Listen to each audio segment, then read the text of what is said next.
Annyeonghaseyo, lalisanieyo. Hi everyone, this is Lalis Project. Di video kali ini aku mau ngebahas tentang alur cerita Penthouse 2 episode 1. Oke, langsung aja ya. Awal cerita menunjukkan kalau festival Chonga telah dilaksanakan kembali. Di sana terlihat Beruna dan teman-temannya bernyanyi. Lalu ketika Sojin ingin mengumumkan siapa pemenang kali ini, tiba-tiba terdengar suara teriakan. Hal ini membuat seluruh hadirin berbondong keluar menuju sumber teriakan itu. Ternyata, di sana mereka melihat seorang perempuan bergaun putih telah jatuh dari tangga. Cerita sementara berakhir di sini dan menuju kilas balik 4 bulan sebelum kejadian itu, di mana Sojin tengah melangsungkan konsernya di New York. Ketika selesai, Sojin terlihat berbincang-bincang dengan 2 orang. Mereka bertanya, kenapa calon tunangannya tidak ikut bersama? Dan dijawab, bila Dante sedang ada kegiatan bisnis yang sangat penting. Lalu setelah itu, Sojin pun menghubungi Jo Dante. Ternyata, Jo Dante sedang melakukan konstruksi perubahan pada sekolah Chonga. Dia ingin membuat gedung opera di gedung tersebut. Berikutnya, terlihat Sojin yang mabuk ingin ke kamarnya. Dan ia terlihat berjalan sedikit oleng hendak terjatuh. Lalu tiba-tiba ada Dokter H yang menangkapnya. Sojin pun merasa senang dengan kehadiran Dokter H, dan ia pun tiba-tiba berpura-pura sakit. Dokter H pun mengantarnya ke kamar. Saat di kamar, Sojin berusaha menggoda mantan suaminya, dan mereka pun akhirnya bermalam bersama. Sementara itu di Korea terlihat Jo Dante bersama wanita lain. Lalu tiba-tiba sang sekretaris memberitahu tentang apa yang terjadi antara Sojin dan Dokter H di New York. Sojin sendiri terlihat senang dengan apa yang sebelumnya terjadi antara ia dan Dokter H. Namun saat pagi dia meninggalkan Dokter H dalam kamar hotel itu. Saat Dokter H bersiap untuk meninggalkan hotel, seseorang terlihat datang ke kamarnya lantas menyekap Dokter H lalu membawanya ke pinggir laut. Di sana tampak ia dipukuli dengan wajah tertutup dan terikat. Lalu ia dibuang ke laut oleh orang-orang itu yang ternyata mereka adalah suruhan Jo Dante. Kini Sojin telah sampai di Korea dan langsung ke apartemennya. Ia sempat berpapasan dengan Eunbyul dan menyapanya sejenak karena Eunbyul terlihat ingin segera pergi ke sekolah. Setelah sampai di apartemen, Sojin mendapat sebuah pesan dari Jo Dante. Lalu, Sojin membuka sebuah hadiah. Awalnya dia terlihat amat bahagia. Namun, seketika berubah kesal saat mendapati isi bingkisan tersebut berupa teror, yang mana fotonya dicoret-coret dan ada ancaman di sana. Lalu, Sojin menunjukkan hadiah tersebut pada Jo Dante. Ia sangat kesal dan meminta Jo Dante untuk menyelidiki siapa yang menerornya kali ini. Jo Dante pun menyetujuinya dan menyuruh Sojin agar tenang dan menundukkannya di sofa sambil memijati pundaknya. Jo Dante pun menanyakan apa yang sebenarnya terjadi selama di New York, dan tentu saja Sojin tak menjawabnya. Jo Dante sendiri berpura-pura tak tahu dengan apa yang tengah terjadi antara Sojin dan Dokter H. Di tempat lain terlihat pengacara I sedang melakukan aksi demo, yang mana saat ini ia menjabat sebagai anggota dewan. Namun tentu saja ia memiliki sifat buruk. Ia pura-pura melakukan aksi puasa selama 5 hari untuk berdemo. Lalu tiba-tiba ia pingsan, tentu saja ini pura-pura ya. Lalu ia dibawa ke tenda, dan ternyata di dalam tenda itu berisi banyak makanan. Di sana terlihat pengacara I terus saja makan. Kali ini terlihat istri pengacara I mengecek tabletnya dan melihat berita kalau Jo Dante dan Sojin akan bertunangan. Dan anak buah pengacara I mengatakan kini perusahaan Jo Dante dan Sojin telah bersatu dan sekarang harga saham mereka ikut melonjak. Dan hal itu membuat pengacara I sedikit kesal karena ia tak membeli saham di perusahaan tersebut. Sementara itu, di sekolah hampir seluruh siswa tampak bergerombol mengkerumpungi Eunbyul. mereka bersikap amat manis padanya. Setelah itu, Enbyul pergi ke sebuah ruangan istirahat. Ia pun melihat berita pertunangan ibunya dan Jodante. Ia sangat terkejut. Berita ini pun menyebar dengan sangat cepat, membuat geger sekolah. Ada beberapa yang menanyakan bagaimana tanggapan si kembar atas berita tersebut. Dan tentu saja, Seokhyung tak menginginkan hal itu. Tiba-tiba Enbyul datang, dan ia mengatakan kalau ia sangat senang bisa menjadi saudara Seokhyung dengan tatapan sinis. Sementara itu, Berona tampak masih di sekolah. Tentu saja ia masih dibully, terlebih dengan kasus ibunya yang menjadi tersangka pembunuhan Suryeon.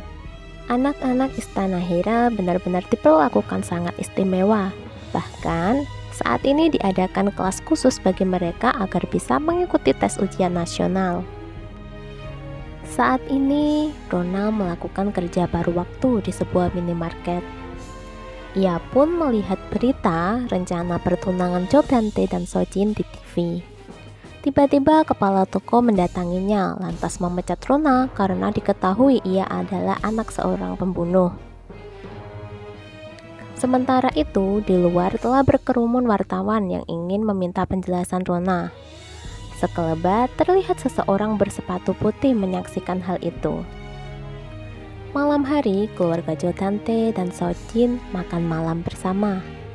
Karena Seokhyung memang tak menyukai ini, ia buru-buru meninggalkan acara itu. Lalu disusul oleh Sojin. Di sini, Sojin mengancam Seokhyung dan membuat Seokhyung sedikit ketakutan. Sementara itu, di ruangan makan terlihat Enbyul bersama Jodante.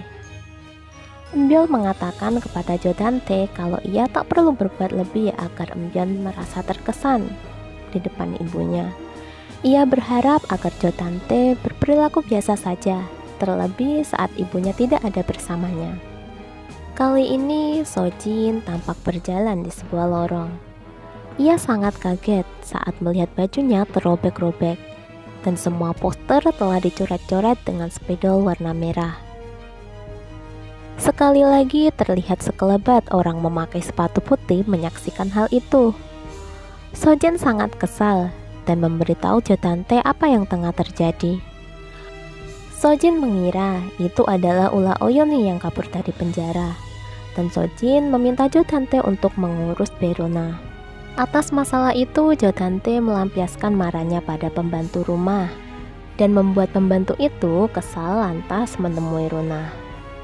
Saat itu, Rona baru pulang kerja, dan menemukan makanan tergantung di pintu. Pembantu Jodante mengira makanan itu adalah pemberian Oyuni. Namun bukan, itu adalah ulah Jenny yang secara diam-diam menaruh makanan. Kali ini Jenny mulai merasa kasihan pada Rona. Saat Jenny hendak pulang, ia bertemu teman-temannya. Mengetahui kalau Jenny secara diam-diam membantu Rona, kini mereka melabraknya. Awalnya Jenny sempat menyangkal, namun pada akhirnya Jenny mengakuinya. Seokhyung mendorong Jenny karena kesal sebab Rona adalah anak dari tersangka pembunuhan ibunya. Kali ini adegan berpindah pada sosok yang selalu mengenakan sepatu putih. Ternyata ia adalah pembantu Jodante.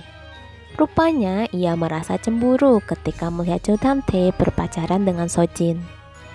Ia pun memberikan teror terus kepada Sojin dan melakukan banyak hal gila untuk menghancurkan Sojin. Tanpa disadari saat ia mencaci maki Sojin, rupanya Sojin melihat hal itu. Pembantu itu pun langsung meminta maaf pada Sojin. Namun saat Sojin mengatakan kalau ia milik Jodante, sang pembantu berdiri dan mengatakan kalau ia telah ikut bersama Jodante selama 20 tahun lebih. Ia juga mengatakan kalau Jodante adalah miliknya. Tiba-tiba Jodante datang bersama dengan anak buahnya. Sang pembantu langsung meminta ampun dan mengatakan, "Aku mencintaimu." Lalu Jodante menyuruh anak buahnya untuk membawa pergi pembantu. Adegan berpindah saat Jodante pergi ke kantor. Ia bertemu dengan pengacara I untuk meminta bantuannya. Kembali lagi kepada sang pembantu. Kini anak buah Jodante membawa pembantu itu pada rumahnya setelah menyiksa pembantu itu. Adegan berpindah lagi pada ruangan di mana Sojin mendapat kejutan dari Jodante dan teman-temannya. Ternyata Jodante meminta bantuan pengacara I untuk mengatur pesta kejutan untuk Sojin. Di sini ia melamar Sojin. Ketika Jodante hendak memakaikan cincin di jari Sojin, tiba-tiba ia kedatangan polisi untuk menangkapnya atas kasus kematian Suryon. Di kantor polisi dijelaskan bahwa polisi menemukan catatan terakhir dari pembantu Jodante yang kini ditemukan telah meninggal bunuh diri minum racun. Sebelumnya ia mengatakan pada sebuah surat kalau Jodante lah yang membunuh Suryon. Jodante pun meminta bantuan pengacara agar kasusnya bisa segera terselesaikan. Awalnya Jodante mengira kalau Oh Yun Hee lah yang membunuh pembantunya, lalu menjebak Jodante. Tiba-tiba terlihat polisi yang membawa Oh Yun Hee turun dari lantai atas dengan tangan terikat. Ternyata diketahui kalau Oh Yun Hee telah menyerahkan diri sebelum polisi menemukan mayat pembantu Jodante. Dan Oh Yun Hee pun tak bisa dimasukkan dalam kasus ini. Penangkapan Jodante sendiri memancing keributan di Istana Hera. Terlebih saat pengacara I mengatakan mungkin saja bila Jodante adalah pembunuh pembantunya. Karena setelah membunuh Suryon, mungkin saja Jodante mendapatkan warisan yang sangat banyak. Salah satu pengacara yang mengurus kasus ini menyarankan agar Jodante melakukan sesuatu. Karena mau tak mau kasus Suryon akan dibuka kembali. Dan mereka pun tak bisa menyalahkan Oh Yun Hee lagi. Tiba-tiba Jodante memiliki ide lain, yakni ia menuduh pembantunya sebagai pembunuh Suryon. Ia juga mengatakan kalau pembantunya sangat terobsesi terhadap dirinya hingga ia tega membunuh istrinya. Semuanya tampak kaget saat berita itu telah dipublikasikan. Adegan kini berpindah di kamar. Terlihat Sojin yang marah pada Jodante. Karena hal yang dilakukan Jodante bisa saja membuat Oh Yun Hee bebas dari tuduhan. Hal ini membuat Sojin kesal dan ia curiga bahwa ini adalah ulah Oh Yun Hee. Berita ini pun semakin menyebar, diikuti berita pembebasan Oh Yun Hee. Oh Yun Hee pun dibebaskan dan bertemu dengan Berona.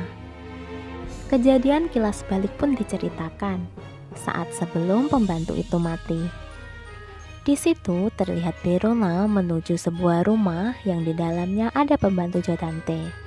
Maksud Rona datang ke rumah itu adalah untuk melamar sebuah pekerjaan. Saat Rona datang, pembantu itu pun siuman. Ia pun berusaha melembutkan suaranya sambil berkata, "Tunggu sebentar." Ia mencoba berdiri, seraya membuka pintu dan menyeret Rona masuk ke dalam rumah lalu mencekiknya. Pembantu itu beranggapan bahwa apa yang tengah dialaminya kali ini adalah ulah Oh Yun Hee yang ia lampiaskan pada anak Oh Yun Hee. Saat keadaan mendesak, tiba-tiba Oh Yun Hee yang sedari tadi sudah memantau Rona masuk ke dalam rumah itu sambil melilitkan kain pada leher pembantu itu.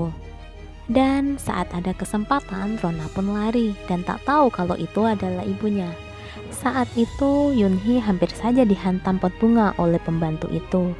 Namun Logan Lee datang di saat yang tepat. Karena merasa terpojok, akhirnya pembantu itu pun meminum racun untuk bunuh diri. Logan mengatakan agar Yun Hee sekarang harus menyerahkan diri ke kantor polisi dan Logan akan mengurus sisanya.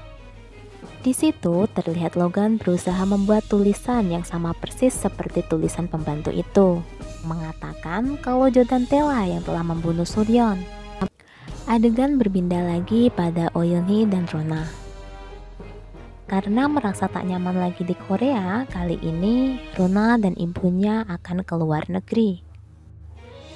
Tanpa diketahui Rona, ternyata Sok-hun melihatnya.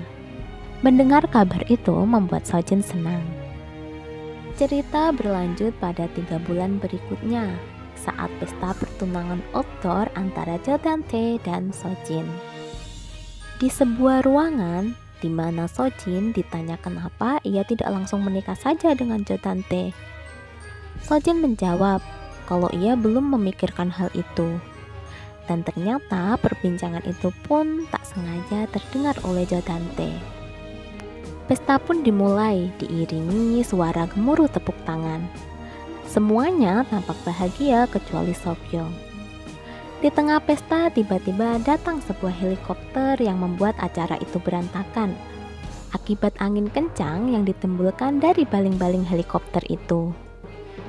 Tak disangka, rupanya yang keluar dari helikopter itu adalah Dr. H bersama seorang wanita. Mereka sangat terkejut dengan kemunculan Dr. H saat itu. Dan episode 1 ditutup dengan Dr. H yang memperkenalkan wanita yang datang bersamanya adalah istrinya. Dan tak lain, ia adalah Oh Yoon Hee. Oke, jadi kayak gitu alur cerita Penthouse Season 2 episode 1. Sampai ketemu di episode berikutnya. 그럼 다음에 시간에 봐요. 안녕.